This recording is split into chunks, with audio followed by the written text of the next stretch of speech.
contact du clavier et donc vous avez essayé de bouger le plus possible comme vous le pouvez. Peut-être, vous voyez, en s'asseyant un peu sur cette partie du piano où là, la main est complètement cassée, mais détendue, évidemment.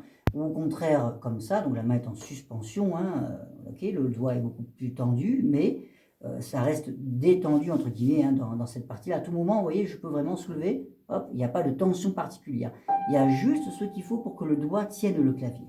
Donc en bas, en haut, je peux même aller m'amuser à taper par ici, tiens, par là, par exemple, par ici aussi. Le doigt est toujours resté au contact de la touche.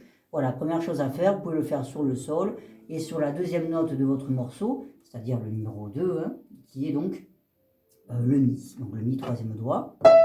Et à partir de ce Mi, pareil, je m'amuse, je vais monter complètement la main, la descendre. En fait, on n'a pas 50 directions. On a vers le haut, vers le bas, vers la droite, vers la gauche. Et on peut s'amuser après à faire des cercles, comme ça, ou dans l'autre sens. Voilà, il n'y a pas 50 000 directions possibles, ce qui est logique. Dans l'espace, on se dirige à peu près comme ça, d'accord? Après, il y a les diagonales éventuellement.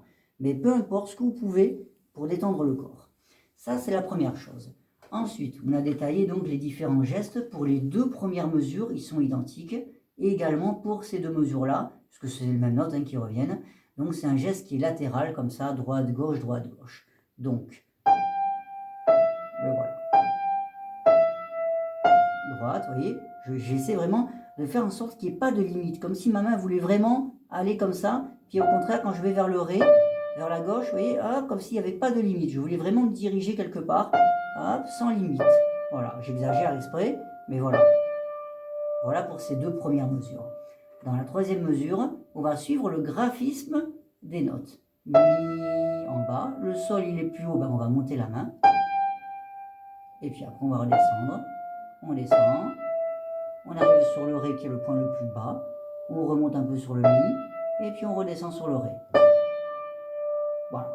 Et puis après, donc, on va appliquer le même schéma, droite, gauche, comme au début. Pareil, on va suivre le mouvement des notes. Si je me mets sur cette mesure-là, Mi, Fa, Mi, Ré, Do, Mi, Fa, je relève sur le Fa, je retombe, je redescends. Le Do, c'est le point le plus bas, ce qui est logique, d'ailleurs, on ne peut pas aller plus grave.